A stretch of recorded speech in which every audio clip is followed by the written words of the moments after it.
국내 종양내과 의사들이 해외 학회와의 교류를 대단히 중요시했습니다. 그 이유는 국내 종양학 발전, 최종적인 목표인 암 환자의 최고의 품질의 치료를 제공을 하겠다 하는 목적에서였거든요. 국내 종양학의 발전뿐만 아니고 국내 암 환자들의 최고 품질의 치료를 제공하기 위해서는 해외 학회와의 교류가 대단히 중요하다.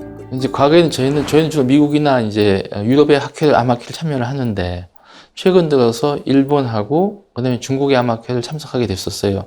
그래서 가보고 깜짝 놀랐습니다. 굉장히 가깝게 일본의 암학회가 미국의 암학회, 유럽의 암학회하고 이렇게 공동을 하고 있어요.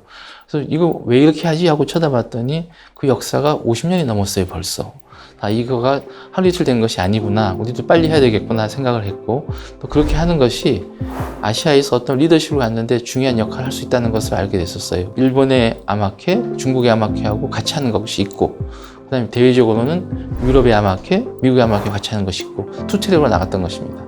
2010년쯤이었던 걸로 기억하는데 정연철 교수님께서 국제협력위원장님이셨고 어느 날 갑자기 전화를 주셔서 그때는 한국임상암학회였어요. 한국임상암학회 국제협력위원 간사를 좀 맡아줬으면 좋겠어, 임 교수. 어떻게 생각해? 그래서 제가 2010년부터 국제협력위원회 간사를 했었습니다. 이제 그때 정연철 교수님께서 위원장님을 하시면서 우리 학회가 이제 나갈 바는 결국은 한국에서뿐만 아니라 아시아 넘어서 글로벌로 우리 학회 위상을 끌어올리고 이런 글로벌 콜래보레이션의 키를 아시아 중에서 일본도 중국도 아닌 한국이 가졌으면 좋겠다라는 말씀을 주셨었어요.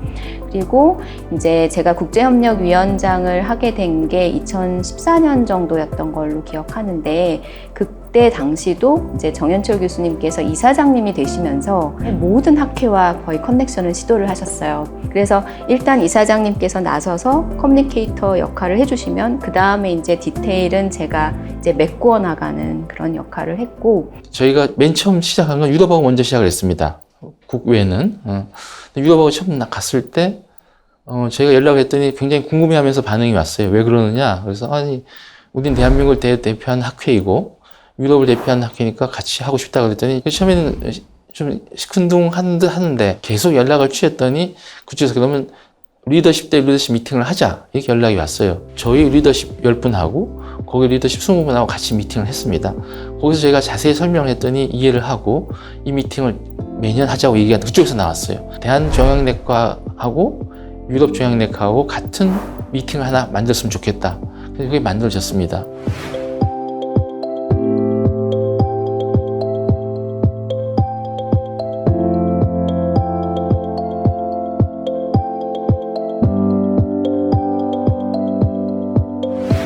그 당시에 우리나라 학회의 독자적인 국제 교류를 어떻게 이어갈 것인가 이제 고민을 하고 있었는데 연세대에 근무하던 우리 나선용 교수가 그 당시에 국제 협력 이사를 맡고 있었는데 아이디어를 냈습니다.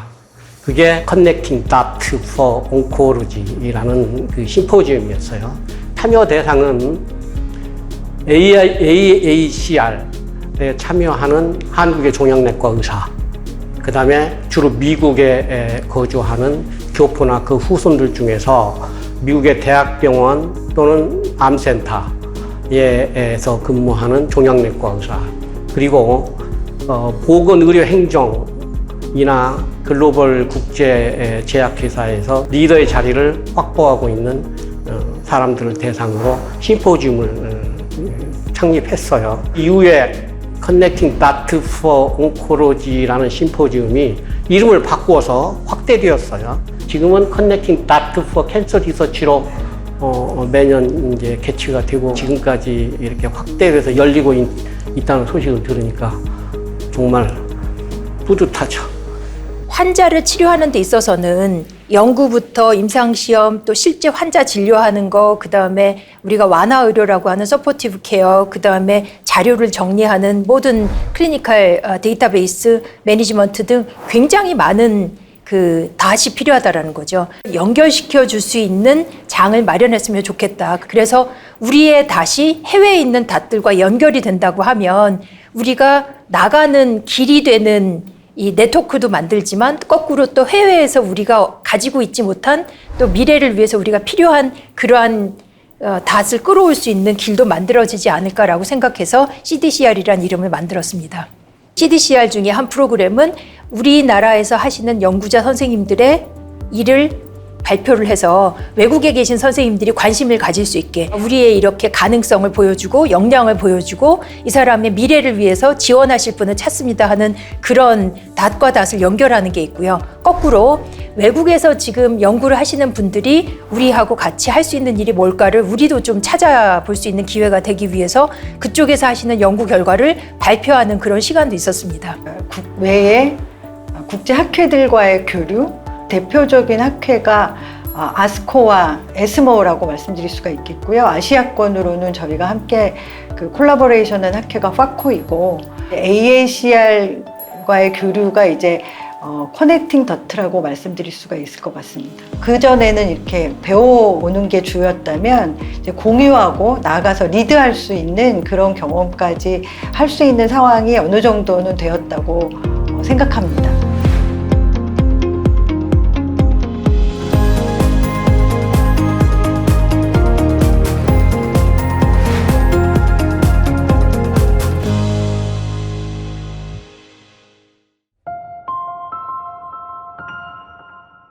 그전까지는 이제 국내 학회로 봄에, 가을에 이렇게 한 번씩 했었는데 10년 동안 쭉 하면서 그 학회에 대한 인프라 이런 게 다 구축이 됐고 실제 그 학회 학술대회 내용을 보면 상당히 내용도 좋고 뭐 어디 내놔도 빠지지 않는 그런 내용이기 때문에 그래서 아마 이제 제가 2018년에 이사장 취임하면서 이 시점이면 저희 학교도 이제 국제학회를 할 수 있겠구나 이렇게 생각을 했고요. 내용도 좋고 그러니까 이걸 조금 더 사이즈를 좀 늘리고 또 많은 그 외부 이제 국제학회로 외국의 연자분들을 좀 저명하신 분들이 좀 오면은 학회가 조금 더 국제적인 위상을 좀 자리 잡고 이제 우리가 갖고 있는 모든 것들을 이렇게 잘 밖에 보여줄 수 있겠다 이렇게 생각을 했고요. 이제 주변에 조금 우려하시는 분들도 있었는데 그 당시에 저희 같은 그 운영위원, 그 이사님들이 다 이제 흔쾌히 찬성해 주시고 같이 이제 노력하기로 동의해 주시고 그래서 이제 시작이 됐습니다. 그러면 우리가 국내를 좀 벗어나서 아시아, 그다음에 글로벌까지 우리가 이런 거를 좀 더 발전해야 되지 않을까 이제 그런 의견들이 이제 모아지고 해외에 유수한 저명 이제 연자들을 불러서 이제 우리나라에서 국제학회를 하게 되면 좀 더 해외에 가지 못하는 이제 닥터들한테 좀 더 많은 기회가 있지 않을까. 각 안 분야에서 이제 여러 이제 해외의 인사들을 이제 불러 모으고 초청을 해서 하게 되면 이제 서로 교류도 하고 협력을 해서 조금 더 넓은 네트워크를 가지고 할 수 있지 않을까 이런 이제 취지에서 저희가 이제 그 국제학술대회를 개최하게 됐습니다. 처음 저희가 2018년에 진행을 하기로 하고 첫 학회를 2019년 10월에 했습니다. 통상적으로는 학회를 준비하다 보면 약 한 2년 정도 이제 차근차근 준비를 하는데 아무래도 준비 기간이 1년 정도밖에 안 남은 상태에서 연자 섭외부터 그리고 좌장 그리고 포매팅 그리고 컨텐츠의 구성까지 이르기까지 사실은 굉장히 많은 일들을 학회가 시작하기 한 6개월 전까지는 마무리가 되어야 되는 시점이었거든요. 그러면 준비 기간은 결국은 6개월밖에 없었어요. 그래서 어떤 연사분들을 모셔서 저희가 어떤 컨텐츠로 하는가가 결국은 1회 대회의 성공을 이제 좌우하게 되는데 그런 부분에서 어려움이 많았었습니다.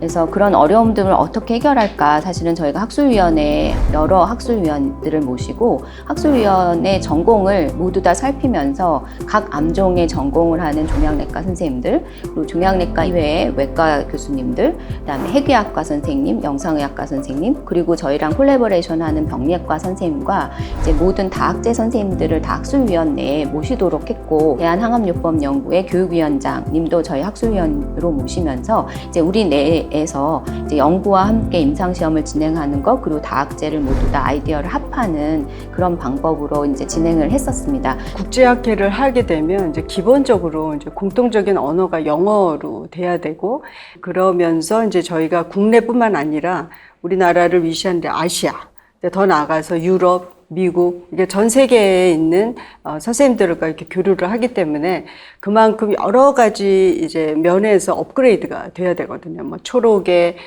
뭐 질이라든가 또는 강의 내용이라든가 또 초청하는 그 선생님들이라든가 프로그램 이런 것들이 거의 글로벌 수준으로 가야 된다. 저희 나라에서 처음으로 이제 이 암 종양 내과에서 하는 처음 국제학술 대회이기 때문에 해외에서 정말 유명하신 분이 과연 우리나라에 초청을 했을 때 얼마나 수락을 할 수 있을까. 그래서 그것 때문에 또 굉장히 걱정을 많이 했는데 이제 여러 또 선생님들 도움으로 이제 저희가 초청한 선생님들이 이제 다들 또 다 흔쾌히 수락을 해주셔가지고 그 해 그 노벨 의학상 받으신 그 빌 켈린 박사가 저희 국제학회에 참여하는 뭐 영광도 있었죠. 빌 켈린 박사는 제가 98년에 그 보스턴 하버드에 유학할 때 사실은 제 교수님이셨고요. 이메일을 썼죠. 축하한다. 오랜만이다. 뭐 축하하고 뭐 노벨상 수상자고 내가 일했다니까 나도 개인으로서도 너무 영광이고 뭐 이렇게 하다가 그 11월에 중요한 행사가 있는데 네가 한번 한국에 왔으면 좋겠다 이렇게 했는데 그분이 그때 며칠 있다가 회신이 왔어요. 자기가 노벨상 위원회 문의해 봤더니 12월 초에 이제 시상식을 하는데 그 전까지는 강연은 가능한 한 삼가라. 그래서 못 오겠다 그러니까 아 그렇구나 그러고 했는데 한 며칠 있다가 다시 왔어요. 가족하고 영국에 있다가 미국으로 가기 전에 중국으로 여행을 가기로 돼 있는데 그러면 갔다가 한국에 날짜에 맞춰서 들르겠다. 그 대신 이거는 이제 학술 그런 게 아니고 우리 행사만 와서 하고 나머지는 인터뷰도 안 하고 그런 건 좀 다 자기가 오는 거 이렇게 얘기 안 하고 해줬으면 좋겠다. 뭐 이제 그렇게 돼서 이제 그분이 오게 됐고요. 그래서 와서 사실은 제 입장에서 이제 감사하죠. 학회를 오시는 여러 세계적인 학자들은 학회도 오시지만 그 학회를 와서 이제 그 나라의 환경, 그 나라의 문화를 경험하고 싶어 하세요. 그래서 저희 학술위원들 중에 관심 있는 분야를 쭉 적어내라고 했고요. 저희 외국에서 오는 연사분들의 관심 있는 분야를 매칭을 시켜드렸어요. 공항에서 오셔부터 이제 이틀 동안 계시고 가실 때까지의 프로그램을 학술위원들이 이날은 어느 위원님 맡고 다음 날은 어느 위원님 맡고 이렇게 매칭을 해서 프로그램을 만들었었어요. 그러다 보니까 그때 이제 커플이 돼서 서로 대화를 나눴던 선생님들은 그 학회가 끝나고 나서도 서로 콜래버레이션 하는 기회가 됐었습니다. 1차 국제학회를 해서 뭐 양적으로는 그 전에는 참석자가 한 500명이었는데 이제 그 2019년에 국제학회는 한 1000명이 좀 넘으셨고요. 한 30여 개국이 넘는 외국에서 한 250여 명의 외국 연자도 참여하셨고요. 또 질적인 면에서도 발표의 내용이라든지 이런 것도 상당히 뭐 거의 외국에서 하는 학회와 그 이상일 정도로 좋은 걸 보였고요. 11월에 하고 12월에 일본에서 이렇게 아시아 암 관련 학회 통합 이제 회의체가 생겼거든요. 그래서 이제 거기에 참석했더니 그 아시아에 오신 많은 그 이제 다른 각 나라의 대표들이죠. 저희한테 그 코스모 너희 학회 잘 봤다. 그 노벨 로리아도 오고 수상자도 오시고 그래 잘 봤다. 그래서 먼저 와서 얘기를 하니까 그래서 역시 이게 국제학회로 한 게 그런 효과가 있구나 이렇게 느꼈고요.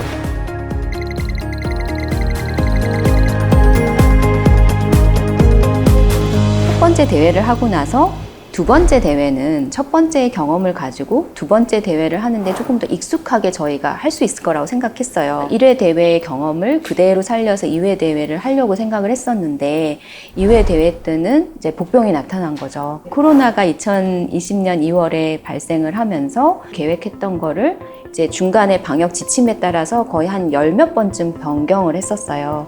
근데 이제 뭐 2, 3주마다 방역 지침이 변경이 되면 그거에 맞춰서 변경하고 그래서 나중에는 이제 저희가 안을 마련했어요. 온사이트로 할 수가 없을 테니 하이브리드로 했을 때 방 하나당 들어갈 수 있는 인원이 20명일 때, 50명일 때, 그리고 전혀 못 들어갈 때, 스폰서가 오지 못할 때 이런 기타 등등의 시나리오를 여러 개를 대안을 마련했고요. 결국은 이제 학회하기 3주 전쯤에 이제 저희가 하이브리드로는 도저히 할 수가 없겠다라는 판단에 이르러서 풀 버추얼로 하기로 하면서 영상, 그다음에 음향, 사진, 그리고 그 사이트에 오시는 선생님들의 모시는 것들이 굉장히 어려운 점이 많았었어요. 비대면으로 했기 때문에 과연 참가자 수라든가 초록이라든가 이런 것들이 얼마나 좀 잘 들어올까 사실 걱정을 너무 많이 했는데 의외로 오히려 더 참가자 수가 700명이 더 늘었어요. 참가자 수가 1,700명 이상이 됐고 참가 국가 수도 더 늘었어요. 초록 수도 한 320개 정도.